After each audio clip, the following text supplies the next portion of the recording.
Nkechi and the Healing Garden. School was a flurry of busy feet and loud bells, but the true heart of the campus was not in the classrooms. It was in the gardens and hallways, kept bright and loved by a woman named Nkechi. She was the school caretaker, and to the children, she was a quiet source of sunshine.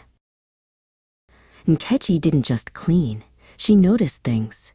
She saw the tiny, forgotten details, a missing button on a uniform, a bruised knee, or a forgotten lunchbox waiting sadly on the bench.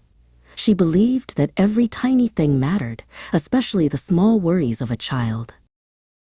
Most of the students loved her, but there was one boy, Jomo, who had a restless spirit. Jomo often came to school frowning, his shoes untied and his assignments undone. He wasn't bad, just heavy with a sadness he couldn't name. He often left muddy footprints right after Nkechi had swept.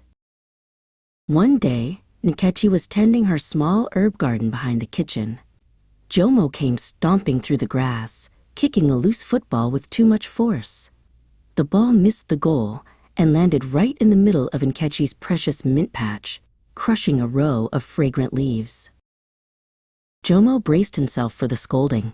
Everyone scolded him, but Nkechi simply bent down and picked up the ball. She didn't look at the crushed mint. Instead, she looked at Jomo's hand, which had a deep, stinging scrape. "A good heart hurts more than a scraped knee, Jomo," Nkechi said, her voice soft as the garden soil. She walked him to the kitchen tap, washed his wound, and rubbed it with a poultice made from one of the crushed mint leaves. "The mint forgives the crushing," she whispered, tying a clean strip of cloth around his hand. "The true gift of a plant is not just to be beautiful, but to heal. You have that gift too, Jomo. You just have to find the patch where you are meant to grow." From that day on, Jomo still struggled with lessons, but he found his place. Every afternoon, he would go to Nkechi's garden. He didn't come to kick or run, he came to work. He learned to water the tough, dry patches and gently choked the flowers. Soon, the whole school noticed. The flowers were taller, the grass was greener, and the hallways were cleaner than ever. Not because Nkechi worked harder, but because her kindness had spread. Jomo's calm, careful work was a quiet example to everyone.